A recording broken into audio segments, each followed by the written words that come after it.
भैया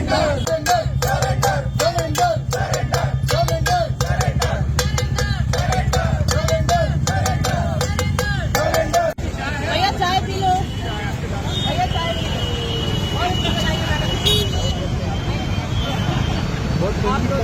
चाय पी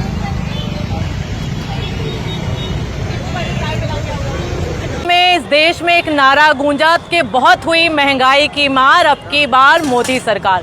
12 साल से लगातार गैस के सिलेंडर के दाम बढ़ाए जा रहे हैं। महिलाओं की कमर महंगाई के कारण तोड़ दी जा रही है।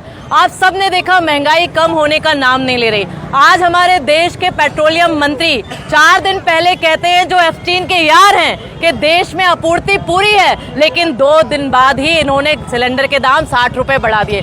कमजोर विदेश नीति के अब खामियाजा इस देश की आम जनता को भुगतना पड़ रहा है। और मुझे लगता है मोदी राज में जो महंगाई है वो इनकी डार्लिंग बनकर भारतीय जनता पार्टी की गोद में बैठ गई है। क्योंकि कांग्रेस के समय जब 450 रुपए का सिलेंडर मिलता था तो स्मृति मैडम सिलेंडर लेके डांस करती हुई नजर आती थी। आज 1000 रुपए से ज्यादा का हो गया, लेकिन भारतीय जनता पार्टी के लोग बोलने को तैयार नहीं है।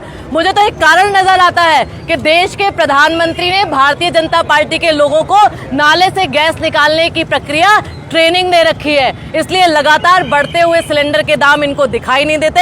आज पूरे देश में महिलाएं भी दुखी हैं और जिनके जेब से हम पैसे लेके सिलेंडर भरवाते हैं वो पुरुष भी दुखी हैं। जिस औसतन स्तर पर लोगों की आय कम होती जा रही है, महंगाई लगातार बढ़ती जा रही है, इसलिए आज हमने उज्ज्वला की पूजा कर कर यहाँ पे मोदी जी बहुत रो रो के बताते थे कि मेरी माँ बहनें धुएं की में अपनी आंख खराब करती हैं, लेकिन लगातार सिलेंडरों के दाम बढ़ाकर आपने एक बार फिर हमें ये चूल्हा जलाने पे मजबूर कर दिया। देश का प्रधानमंत्री अपने आप को चाय वाला कहकर प्रधानमंत्री बन गया। वो इसलिए बन गया क्योंकि 70 साल इस देश में कांग्रेस का राज था, लेकिन यही प्रधानमंत्री के राज में 12 साल में पढ़े लिखे लोग डिग्री वाले आज चूल्हा फूकने को मजबूर हो गए हैं। इसलिए आज हमने ये विरोध प्रदर्शन किया था। हम बात आपसे करना चाह रहे हैं, इस देश में जो मंत्री बैठे हुए जोकरों की सरकार है, वो इसलिए क्योंकि विदेश नीति की बात करो फेल है, किसी सब्जेक्ट पे बात करो मौन धारण कर लेते हैं। यदि आज मनमोहन सिंह देश के प्रधानमंत्री होते तो ना गैस का सिलेंडर का दाम बढ़ा होता और ना भारतीय जनता पार्टी के प्रधानमंत्री मोदी के पप्पा ट्रंप जी हमें आंख दिखा रहे होते।